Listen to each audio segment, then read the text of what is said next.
ಹೋದ್ರು ಅವರು 11 ಅಕ್ಷೋಹಿಣಿ ಸೈನ್ಯ, ಇವ್ರದ್ದು 7 ಅಕ್ಷೋಹಿಣಿ ಸೈನ್ಯ, ಅವರು 101 ಜನ, ಇವರು 5 ಜನ. ಯಾಕೆ ಗೆದ್ದು ಅಂತ ಹೇಳ್ತಾರೆ.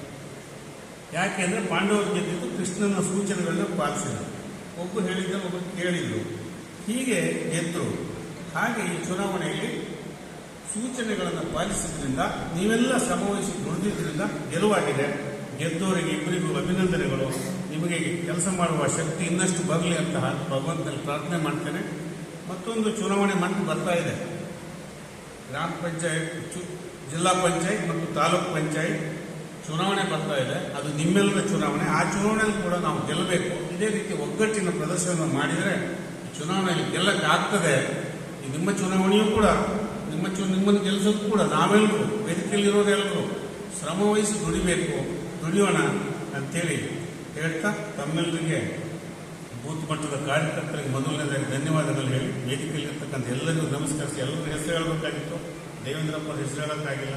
ಮತ್ತು ಇವನ್ನೆಲ್ಲ ಜೋಡಿಸೋದ್ರಲ್ಲಿ ನವೀನ್ ಒಂದು ದೊಡ್ಡ ಪಾತ್ರ ವಹಿಸಿದ್ರು. ಬೈಂದೂರಿಂದ ಬಂದು ಅಲ್ಲಿಂದ ಕೆಲಸ ಮಾಡಿದ್ರು. ಅದೊಂದು ತುಂಬ ನಾವು ಕೇಳ್ಪಟ್ಟಿದ್ದೇವೆ. ಒಳ್ಳೆ ಕೆಲಸ ಮಾಡಿದ್ದೀರಿ ಮತ್ತು ವೇದಿಕೆಯಲ್ಲಿ ಎಲ್ಲರೂ ಕೆಲಸ ಮಾಡಿದ್ದೀರಿ.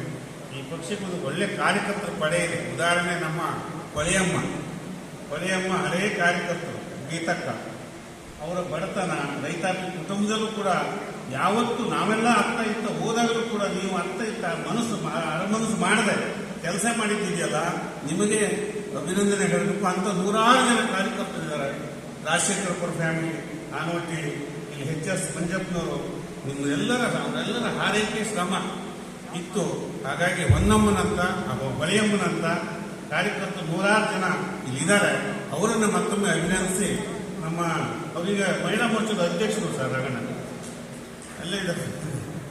ಅಂತ ಕಾರ್ಯಕರ್ತರ ಶ್ರಮ ಅದು ಯಡಿಯೂರಪ್ಪನವರು ತಯಾರು ಮಾಡಿದ್ದು, ಅದು ಭಾನುಪ್ರಕಾಶ್ ತಯಾರು ಮಾಡಿದ್ದು, ಹಿರಿಯರು ತಯಾರು ಮಾಡಿದಂಥ ಕಾರ್ಯಕರ್ತರು ಇದ್ದಾರೆ. ಅವರನ್ನು ಗೌರವಿಸಿಕೊಂಡು ಮುಂದೆ ಬರ್ತಕ್ಕಂಥ ಜಿಲ್ಲಾ ಪರಿಷತ್, ತಾಲೂಕು ಪಂಚಾಯತ್ ಚುನಾವಣೆಯಲ್ಲಿ ಗೆಲ್ಲೋಣ ಅಂತ ಹಾರೈಸಿ ನಾನು ಮಾತು ಮುಗಿಸ್ತೇನೆ. ನಮಸ್ಕಾರ.